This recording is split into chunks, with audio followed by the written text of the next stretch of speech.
ಪಾಕೆಟ್ಸಲ್ಲಿ ನಾವು 30-35 ರುಪೀಸ್ ಕೊಡ್ತಾಯಿದ್ದೀವಿ. ಇದ್ರ ಜೊತೆಗೆ ಭೂ ಸುಪೋಷಣ ಅಂತ ಮಾಡ್ತಾಯಿದ್ದೀವಿ.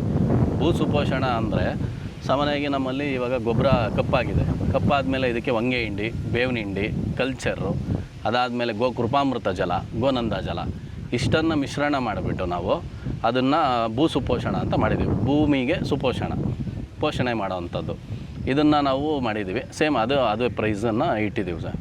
ಭೂ ಸುಪೋಷಣ ತುಂಬ ಕೆಲಸ ಮಾಡುತ್ತೆ. ಯಾಕಂದರೆ ಹೊಂಗೆ ಹಿಂಡಿ, ಬೇವಿನ ಹಿಂಡಿ ಇರುತ್ತೆ, ಬುಡಗಳಿಗೆ ಯಾವುದೇ ಹಾನಿಯನ್ನು ಮಾಡದೆ ಅದನ್ನು ರಕ್ಷಣೆ ಮಾಡೋದಕ್ಕೆ.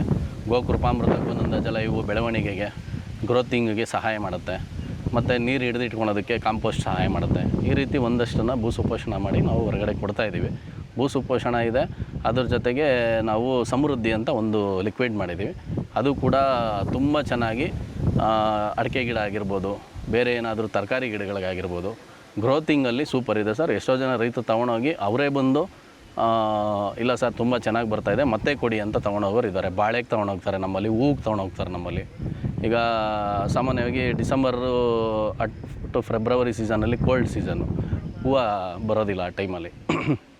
ಅವಾಗೇನು ಮಾಡ್ತಾರೆ, ನಮ್ಮ ಹತ್ರ ಗಂಜಲ ನಾವು ಎಲ್ಲ ಬಕೆಟ್ಗಳಲ್ಲಿ ಹಿಡಿತೀವಿ. ಗಂಜಲ ನೆಲಕ್ಕೆ ಬಿದ್ದು ಹಿಡಿಯೋದಿಲ್ಲ. ನೆಲಕ್ಕೆ ಬಿದ್ದ ಮೇಲೆ ಕಲೆಕ್ಟ್ ಮಾಡೋದಿಲ್ಲ. ಅದು ಕಲೆಕ್ಟ್ ಮಾಡೋದು ನಾವು ಬೇರೆ ಉಪಯೋಗಿಸ್ತೀವಿ. ಇದು ಯಾರು ಹೂಗಳಿಗೆ ಅಂತಲೇ ಇದು ಮಾಡಿ ನೆಲಕ್ಕೆ ಬೀಳ್ದಿರೋದು ಕಲೆಕ್ಟ್ ಮಾಡಿ ಎತ್ತಿಟ್ಟಿರ್ತೀವಿ. ಇದನ್ನೇನು ಮಾಡ್ತಾರೆ, 1:5, 1:10 ನೀರು ಹಾಕ್ಕೊಂಡು ಸ್ಪ್ರೇ ಮಾಡ್ತಾರೆ. ಆ ಬಿಸಿಗೆ ಹೂವು ಚೆನ್ನಾಗಿ ಹರಡುತ್ತೆ ಅನ್ನೋದು ನಮ್ಮ ಇಲ್ಲಿ ಲಗ್ಮನಹಳ್ಳಿಯವರು ಮಾಡಿ ತೋರಿಸಿದ್ರು ಅದನ್ನು ರೈತರು. ಈ ರೀತಿ ಒಂದಷ್ಟು ಜನ ಗೋಮೂತ್ರ ತೊಗೊಂಡೋಗೋರಿದ್ದಾರೆ, ಗೊಬ್ಬರ ತೊಗೊಂಡೋಗೋರಿದ್ದಾರೆ.